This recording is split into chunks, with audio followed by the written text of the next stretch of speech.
Thank you, From Bernard. American chamber to GIPC. Yes. So what's the difference in the two roles? What were you doing for the American chamber? What are you going to do for Ghana as GIPC CEO? Well, with the American chamber, we were just focused on trade and investment between Ghana and the US. So it's bilateral. But with GIPC, it's Ghana's investment with the rest of the world. So anyone that has money to invest in Ghana. So the focus is wider, but it's the same set of principles. So if I understand it, when you were in the chamber, you were getting American businesses to invest here. Absolutely. And for those who invest here to get a good deal. Good deal. The environment. So we're looking at the business environment, which is the investment environment. And the critical part of our job then was also to promote Ghana in the US as a favorable destination for US foreign direct investment. So that was a key part of our job, and that I've done over the years. So this is a good platform to now take over GIPC. Because now you know what the investment community wants. Absolutely. You understand the problems here. Absolutely. I need to set a little controversy. Okay. There was an appointment before yours and you came. What was all that about? Because initially there was somebody there, and I think a week or so later you were appointed. Can you clarify for us? Was it our mistake in announcing the wrong appointment, or was it just the president's prerogative in changing the appointment? Well, to be honest, I mean, I'm not in a position to provide an answer to that. I think that's entirely for government spokesperson to answer that. I wouldn't know what really happened. What I know is that I've been appointed and I've taken over the job, and that's what I've been doing. How important is the role of GIPC boss and GIPC in government's economic plan generally? Well, GIPC is critical because, first and foremost, this country relies heavily on foreign direct investment. And, as an agency set up to promote foreign direct investment, it is critical in ensuring that, one, we remain attractive, remain competitive, and that we have the kind of FDI that we need to develop our own people, pay taxes, transfer technology and skills onto our people, and help us really globalize. Because what happens with foreign direct investment is that in partnership with local businesses, our own local businesses now develop the capabilities to also compete globally. They become, global within their own work and how they work. They work with good corporate practices. They work with international standards. So GIPC plays a critical role in the nation's development or economic forward. One of the challenges we have seen is that foreign direct investment may not necessarily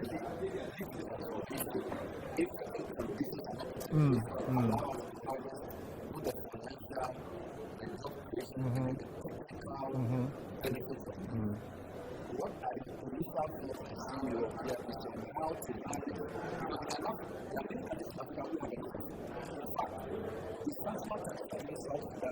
have a lot of investment. Yeah. That's what it is because the country has the question for you is what do you think the country ought to do so that those countries that come into their investment we get all the necessary things. All right. Thank you, Bernard. I think that's a very good question, but we need to look at it differently. So one, as a country, we have our natural competitive areas. So we have natural resources. You have gold, you have oil. With those products, even if you're at war, it's not everywhere in the world. So you are going to get people coming to invest in those ones.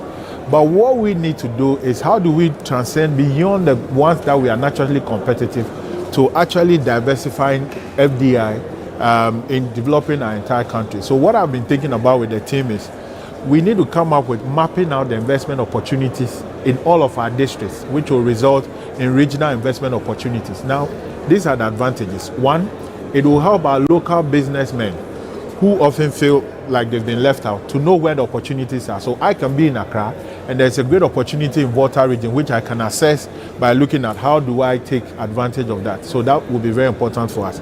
It will also help our own missions, our missions abroad to market the country. Instead of being very general, we'll be able to say if you want to farm along the Volta Lake, these are the products that will do well. These are the communities. This is how you access that.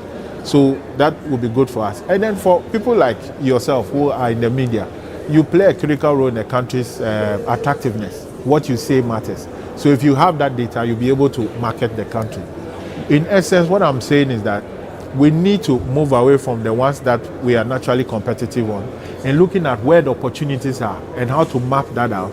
And then with that, we'll be able to sell our country to ourselves and to those who are interested. So think about it this way. If we are able to work with the regional ministers, right, in coming up with the opportunities in their region. So we have a blueprint. If the president of Ghana is traveling around the world, he can refer to that blueprint. Just casually look, 16 regions. These are the opportunities that I have. If you are interested in manufacturing or light manufacturing, come to Shire Hills. This is where the opportunities are. Or go to another place. This is where you'll find it. So those are the things that we need to do, and those are the things that we'll be working on. Finally, now that we are here, I noticed you've been in the private sector session. How have you seen the conference so far, and what are your expectations around what this can do to catalyze transformation, which is the president's objective for putting the conference together?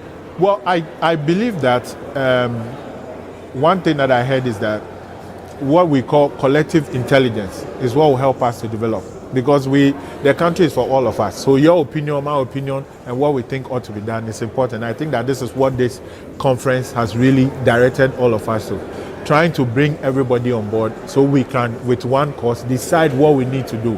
And then with that, we'll be able to move forward collectively. So I think that's essential. And then two, the president is trying to, jam up or wake up the spirit of entrepreneurship in the Ghanaian. He's trying to cut a new path.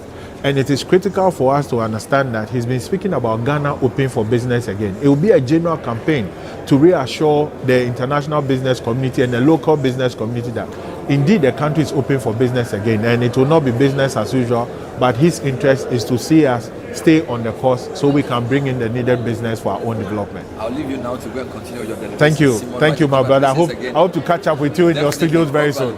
All right.